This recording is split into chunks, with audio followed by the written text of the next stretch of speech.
All right. Thanking God for, quite simply, the Sermon on the Mount. Let's call Matthew chapter 5.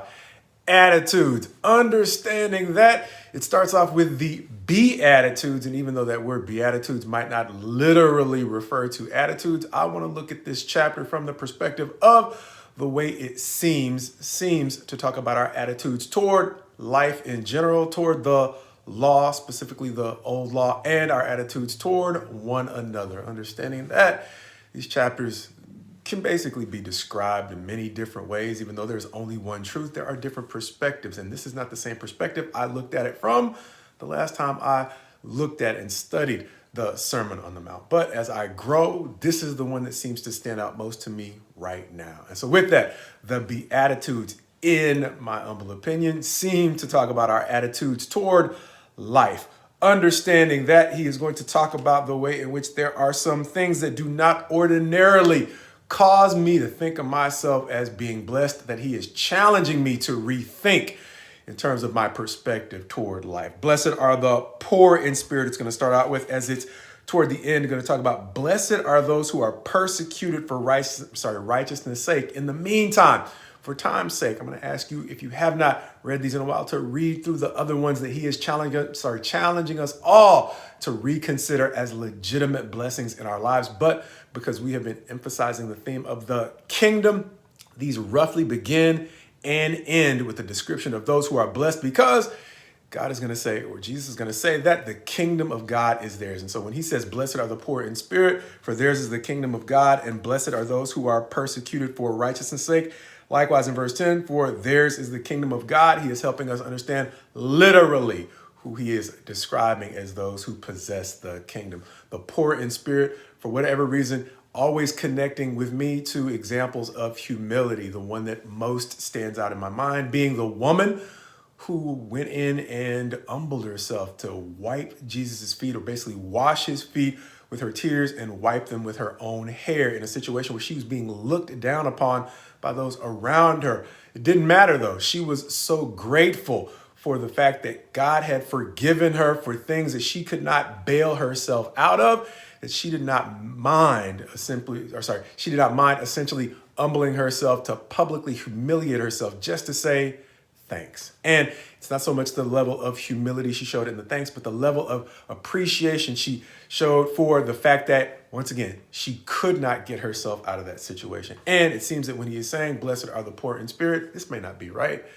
but it seems to refer to those who have a level of humility, who realize they need help, and more importantly, they realize that the Christ and God are the ones who can provide the only genuine, enduring help, and that can really get them out of their difficulties in a way that can actually provide enduring peace, as the chapter will go on, in my estimation, to talk about our attitudes in a lot of ways towards our purpose in verses 13 through 16, using the famous metaphor that we are the salt of the earth in verse 13, and we are the light of the world, beginning in verse 14, going on to talk about our attitudes in a lot of ways towards the Christ and ultimately his relationship toward the law. It's going to say in verse 17, going through verse 20, that he did not come to abolish the law or the prophets, but instead to fulfill them. Moving on to introduce that section where he would help us to have a better understanding of the proper attitude toward the law, specifically the one that's called the Law of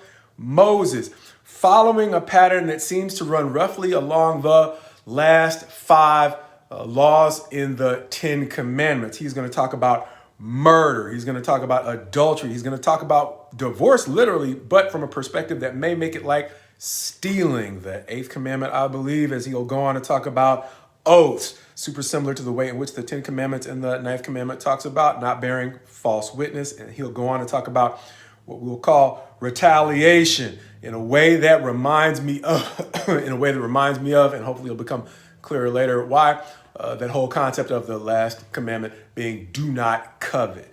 But taking them in order, verses 21 through 26 are going to talk about anger and how the law, in a pattern that's going to follow all five of these, it's going to say, you have heard or you have been told, but I tell you, as he is going to raise the standard consistent with what he says in verse 20, as he says, unless your righteousness exceeds that of the scribes and Pharisees, you will never enter the kingdom of heaven. Understanding that he is using the old law, or the things they've been taught about the old law, as a foundation for helping them to understand that there is a higher standard he is introducing.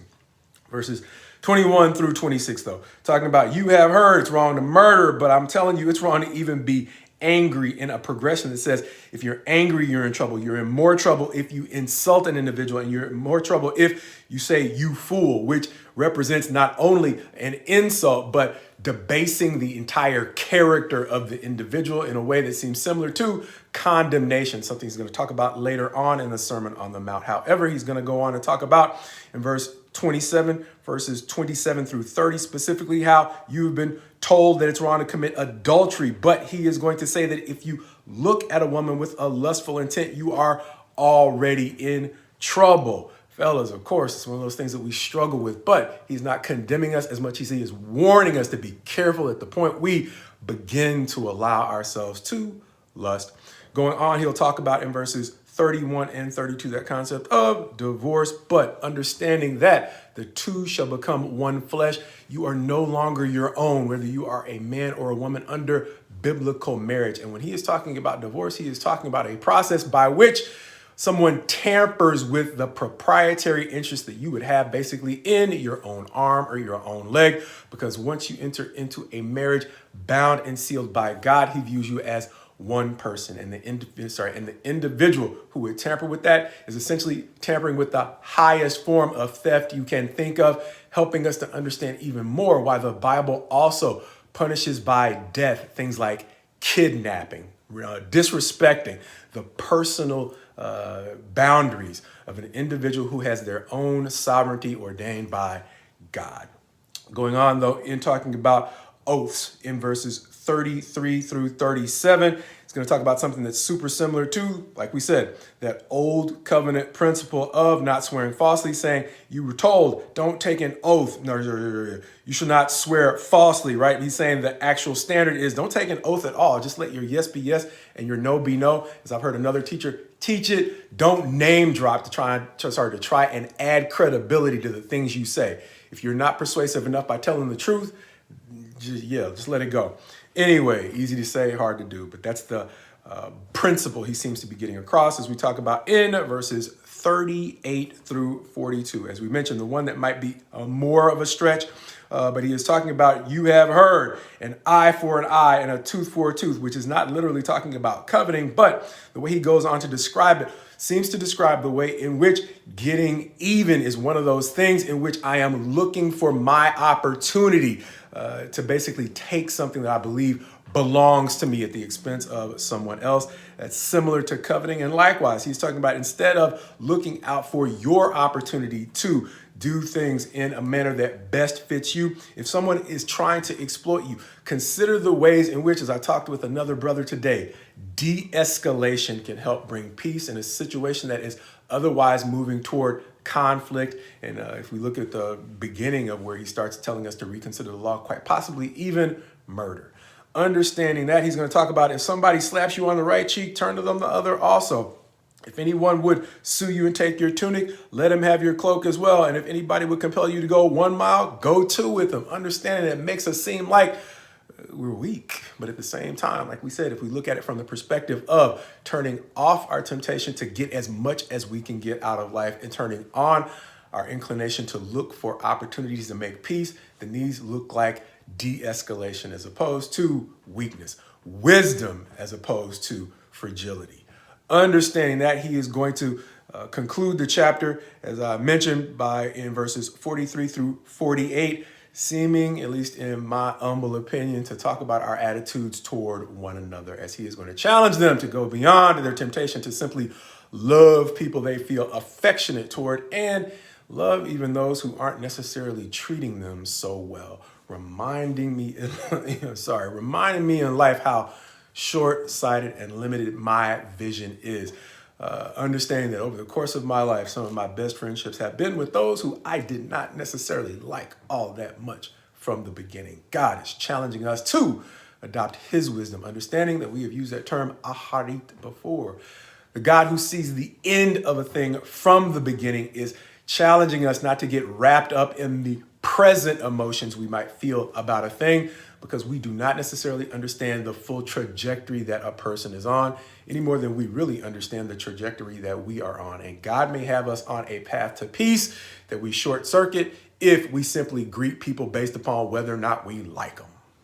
And as much as I want to say about just this first chapter in the Sermon on the Mount, I'm already way past time, unfortunately, as usual. And so I will sum it up to say that in challenging us to reevaluate our attitudes towards life, or that which genuinely makes us blessed, and our attitudes towards the law, allowing ourselves to be pushed toward a higher standard of the things that genuinely allow us to get along. He is also challenging us in that last section to change our attitudes toward one another in a way that opens the door for him to perfect us in a peace that doesn't have to be, as we say from time to time, forced or contrived.